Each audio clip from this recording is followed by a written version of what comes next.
जय श्री महाकाल। एक प्रश्न आया था कि स्त्री शंख नहीं बजा सकती है। अगर जो स्त्री बजाती है शंख तो उस वहाँ से लक्ष्मी चली जाती है। हमारे दादा परदादाओं ने भी बोला है, परंतु ये क्यों है, इसका क्या प्रमाण है कि नहीं है, तो आज प्रमाण सहित कुछ बताएंगे। कई जगह पे इनका उल्लेख आता है। शंखचूर्ण नामक एक दैत्य था जो दम्भ नामक जो दानव का पुत्र था, और पौत्र किसका था? विप्रचित्त का पौत्र भी था। माँ भगवती तुलसी का पति था, जो भगवती राधा के एक शापवश गोलोक में भगवान श्री कृष्ण के मुख्य 8 सखाओं में से एक सुदामा नाम का गोप था। आपको वर्णन मिल जाता है, महापुराण में भी इसका वर्णन है।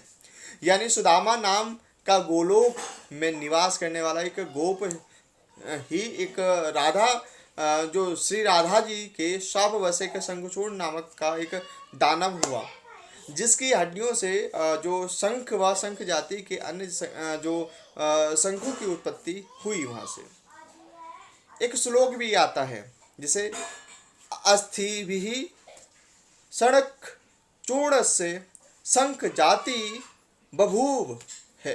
ये एक श्लोक आता है जिससे ये प्रतीत होता है कि वो हड्डियों से है। वह शंख भगवान श्री हरि का अधिष्ठान स्वरूप है। वही शंख अनेक प्रकार के रूपों में निरंतर विराजमान होकर देवताओं की पूजा में भी पवित्र माना जाता है। अत्यंत प्रशस्त पवित्र तथा तीर्थ जल का स्वरूप शंख जल केवल शंकर भगवान को छोड़कर अन्य देवताओं के लिए भी परम प्रीतिदायक होता है।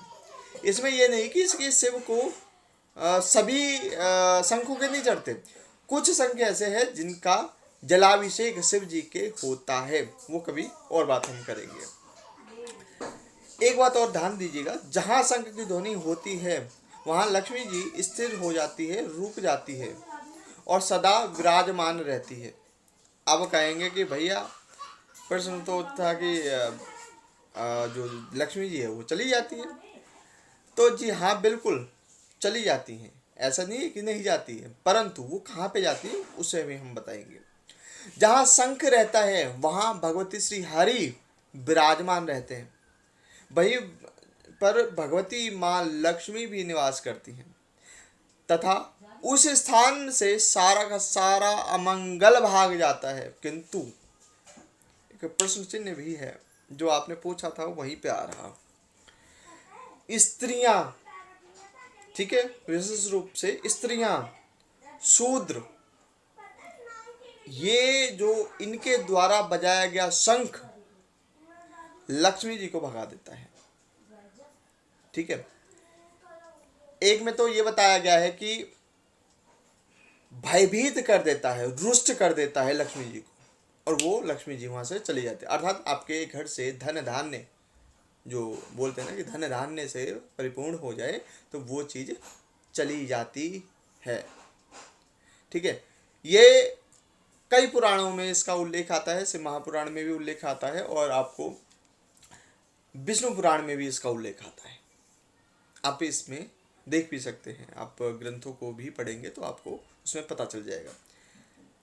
तो इसीलिए बोलते हैं कि महिलाओं को और शूद्रों को, क्योंकि सिर्फ आपने महिलाओं के लिए पूछा था।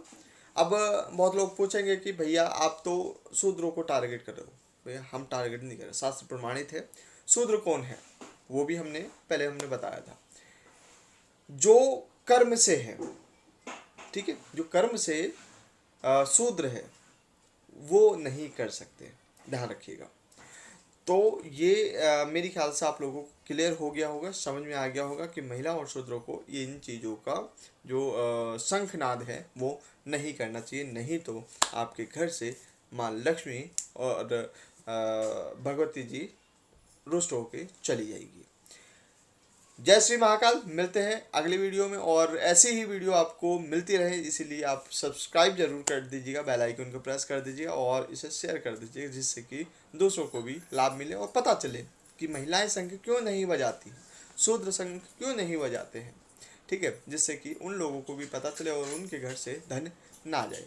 माँ लक्ष्मी की कृपा बनी रहे। जय श्री महाकाल। शंभु।